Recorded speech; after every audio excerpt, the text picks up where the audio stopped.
बच्चों, कैसे हैं आप सभी? मुझे आशा है कि आप सभी अच्छे और प्रसन्न होंगे।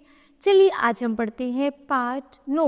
उठो लाल अब आंखें खोलो। कर दें इस कविता का शुभारंभ। उठो लाल अब आंखें खोलो, पानी लाई हो मुंह धो लो। बीती रात कमल दल फूले, उनके ऊपर भूरे झूले।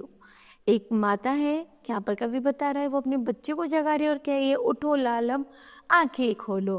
सुबह हो गई है बच्चों, अब उठ जाओ और मैं पानी लाई हूँ और अपना मुंह धुल करके अपने आप को सुस्ती को खत्म करो, क्योंकि बीती रात जो रात थी वो खत्म हो चुकी, अब नया सवेरा हो गया और कमल खिल चुके हैं। यानी कि जो भोरे हैं, तितलियां हैं, वो वापस वहां पर मंडराने के लिए आ गए हैं। चिड़िया चहक उठी पेड़ों पर, बहने लगी हवा अति सुंदर। यहाँ तक कि देखो जैसी सुबह होती है चिड़िया भी चहक उठी है, जो बहुत सुंदर लग रही है। बल और हवा भी इतनी सुंदर सुंदर मंद मंद बह रही है, जैसे प्रकृति को एक नया रूप से सजा रही हो। नमी न्यारी लाली छाई, धरती ने प्यारी छवि पाई।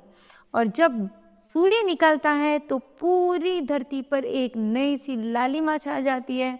ऐसा लगता है मानो पृथ्वी कितना सुंदर श्रृंगार कर रही हो। भोर हुआ, सूरज उगाया, जल में पड़ी सुनहरी छाया। ऐसा सुंदर समय न खोओ मेरे प्यारे, अब मत सो। वो कह रही है अब सुबह हो गई है, सूरज निकल आया है और तुम इस समय को बिल्कुल भी मत खो।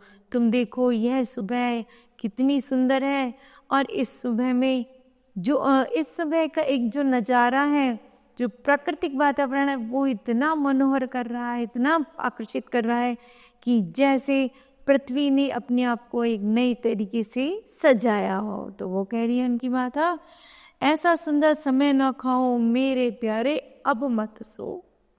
के यहाँ पर जो कवि है, यहाँ पर बता रहा है प्रकृति का वर्णन, सुबह का वर्णन कर रहा है कि सुबह कितनी सुंदर लग रही है और प्रकृति ने एक नया श्रृंगार किया है। ठीक है, तो बच्चों मुझे आशा है ये कविता आपको अच्छे से समझ आई होगी। धन्यवाद।